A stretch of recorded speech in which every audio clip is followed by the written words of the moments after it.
Hey guys! Magandang gabi. Welcome back po dito sa Gandara SRU channel for Showbiz Update. Andito na naman nga po akong muli nagbabalik.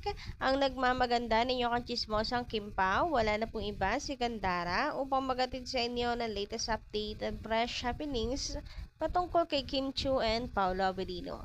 And para nga po sa gabing ito tatalakayin natin at pag-uusapan ay may kinalaman syempre sa ganap ng Kim Pao na kung saan abay talaga naman ng Paolo Avellino itong matapang na. Grabe ba talagang tama ni Paolo kay Chinita? Grabehan yun. So, naasahan na ba natin? Nalalapit na ang pag-amin? Pero wala naamin na yan yung pag pink nila na yan. Pag-amin na yun Masasabi natin na pag-amin na yun ng Kim Pao. But anyway, napaka-sweet ng Kim Pao ngayon, hindi ba talaga yung mga revelations, mga pagbabago, ang mga revelations ni Paolo Avellino. Pag-usapan nga natin yan. Kasi, syempre, galing ba naman kay Paolo Avellino? Sino po ang hindi kikiligin yan? But before that, sa mga hindi pa po nakaka-subscribe dito sa ating channel, maaari lamang napindutin po ninyo ang subscribe button at notification bell na nandyan sa baba para mag-i-updated ka rin at ma-notify tuwing may bago tayong chika at balita hinggil sa Kim Pao. Basta mga balita na may kinalaman kay Kim Chiu and Paolo Avellino, sagot na natin yan. And dito naman nga tayo ngayon.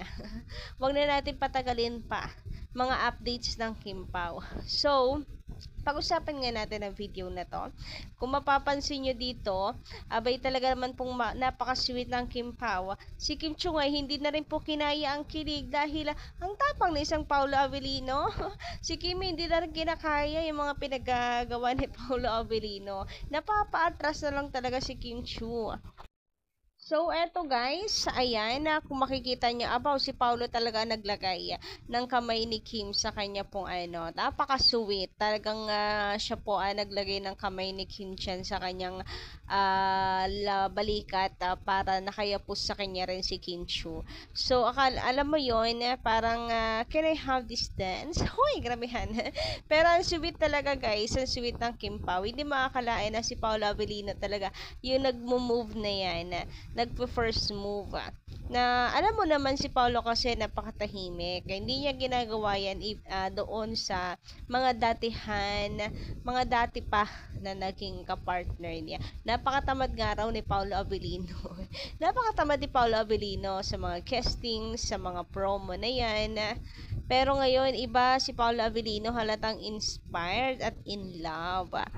Pero pwede rin sagot ni Paolo sa mga nagsasabing si Kim ay habol ng habol sa kanya. Ayan, pwedeng sagot yan ni Pao, pinuputol na yung chika. Hindi yan totoo.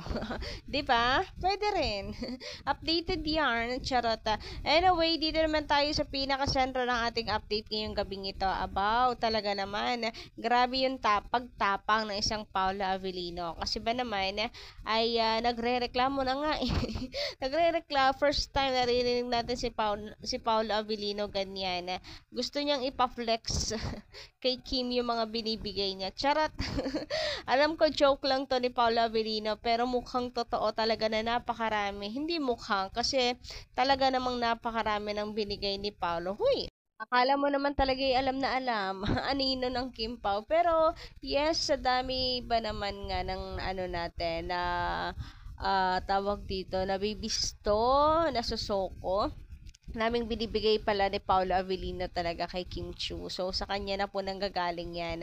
So, marami daw palang binigay siya kay Kim Chiu pero hindi naman pineflex. Kim kasi, i-flex mo din. I-post mo din sa social media. Ba't kasi yung flowers lang? I-flex mo na lahat para lahat masaya. Panigurado tuwan-tuwa ang mga fans. Ito mo naman akong bulaklak ng bayan. Ay, teka, paano nyo alam? Tanim ko sa amin. Para sa age. Pinost mo? Para lumago. Sabi ko naman huwag mong post. Pinost ko, syempre nakatanggap akong bulaklak. Bakit hindi? Hindi ba akong binigay sa hindi mo?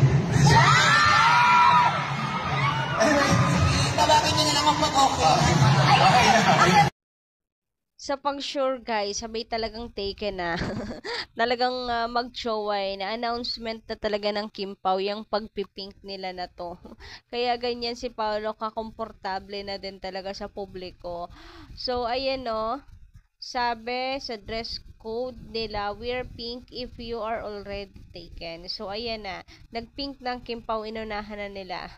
So para sa akin talagang announcement na to, hindi na natin kinakailangan pa ng mga ano pa, kung ano-ano pa. And may mga tattoos, bagong tattoos ngayon, sige, Paolo, na parang related and connected po kay King Chu. So, yun na yun.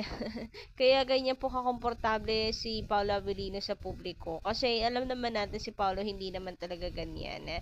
And, grabe, parang inuunti-unti na talaga nila. Sana nga po hindi promo, sana totoo. Kasi syempre ang gusto natin ay maging masaya, maligaya silang dalawa. Pero naniniwala naman po ako, pagdating po kay Kim Chu, lahat totoo, mga binibitawan at kinikilos ni Paolo Avellino. Yes, kayo ba? Naniniwala din ba kayo? Yes, kapit lang tayo. Kapit lang. Darating din po ang araw ng kasalan. Hoy, grabehan nga yun, kasalan talaga. Anyway, sabi dito kaya nga po nagsuot sila ng pink kasi layag na taken na sila. Period. Sus ko, sa dami pong mga parang anong dami pong nangyayari, ano? And ang hirap ng huminga, charot. Hindi na makahinga, nag-uumapaw kasi sa kilig. And tingnan nyo naman at yung holding hands ng Kim Pao, abay talaga namang kapit na kapit. Parang ayaw nang bumitaw sa isa't isa. Yan, sige, pagpatuloy nyo lang yan. Masarap mayang pagmasdan. Grabihan talaga. Hawak ng pagmamahalan. Pagmamahalan. Hawak na may karapatan. Kita niyo itong video na to. Ulitin natin. Sarap eh. Gustong gusto ko tong video na to eh. Panoorin niyo ulit. Halatang may karapatan eh. Ganyan na. Yung kinuha talaga ni Paolo para mayakap siya ni Kim Chu.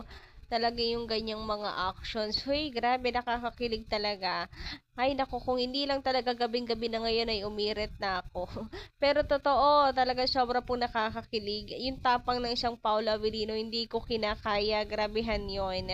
Isang bagong Avellino, Paolo Avellino, yung nakikita natin. Talagang, Paolo 2.0 yan. Charot. Kahit siguro yung mga taong talagang malapit kay Paolo Avellino, kilala siya mula ulo hanggang paa ay naninibago sa kanya.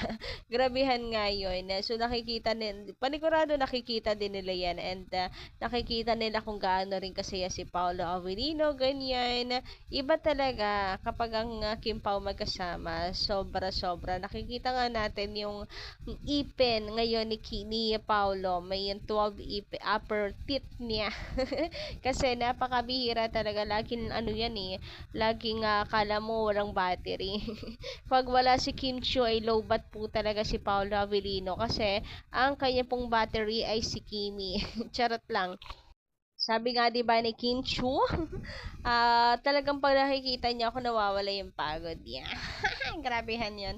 Anyway, dito nga tayo sa post natin Chantal. Sabi niya dito, done 200 pieces para sa block screening on March 29, 2025 sa Robinson Movie World, Marasbaras, Tacloban City. Sakit niya pala sa kamay. See you mga kakimpaw. Hoy, grabe sa atin Chantal. Parang wala nang trabaho, parang wala nang ibang buhay. Grabe din kung nakakabilib si Kimi na nakakaya niya yung oras at panahon niya. Nakakabilib din talaga sa atin Chantal. Gabiruin niyo, parang wala na talagang ibang gawa. Napakaraming oras para po sa Kim Pao. Lagi din yung present kahit saan pong sulok ng mundo. Sulok ng mundo talaga. Paka-OA. Nakasunod po yan. Sa Kim Pao, sa mga events nakasuporta yan. Then, napaka-effort naman talaga. Lagi ko sinusundan yan sa Ate Chantal. Talaga sa mga niya, sa journey niya bilang fangirling, ganyan, sa Kim Pao. And grabe yung effort talagang nilalaan niya. Kaya deserve talaga, na talagang ma-appreciate and of course mapansin nila Kim and Pao. Kasi guys, aminin yung hirap din yan. Ay hirap i-divide ng oras natin. Siyempre, may personal din buhay sa Ate Chantal. Pero iba, parang mga 97% of her life, abay nakatutok sa Kim Pao talaga naman yung effort niya. Saludo din talaga sa pamilya na Ate Chantal na nakasuporta din sa kanya. Kasi kung wala po nakasupport sa kanya, sa kanyang likuran, abay hindi rin niya rin magagawa to. Grabehan yun. Napakaswerte Ate Chantal na mayroon kang pamilya talaga na nasa likuran mo. And of course, thank you so much sa effort. Naalala ko pa, nabash pa sa Ate Chantal because of ayaw ko nang balikan. Ay, balikan pero in-open up. Yung totoo. I mean, ano kasi, yung huwag na lang sigurong halukayit. Pero, ayun nga, nabash siya. Ang gulo rin talaga ni Gandara. Sus ko. Gusto ko lang iparating na deserve niya yung appreciation talaga. Buti talaga, thank you so much sa hindi pagbitaw kasi alam ko na ikaw ay pinanghinaan na noon. Pero marami kami na nandito sa iyo na nakasuporta din Ate Chantal. Ayan, more power bilang Kim Pao fan. Thank you. Na-appreciate ka din namin. Anyway, hanggang dito lang muna ating update. Maraming salamat sa pakikinig and don't forget to click the subscribe button and notification bell for more updates. Maraming salamat.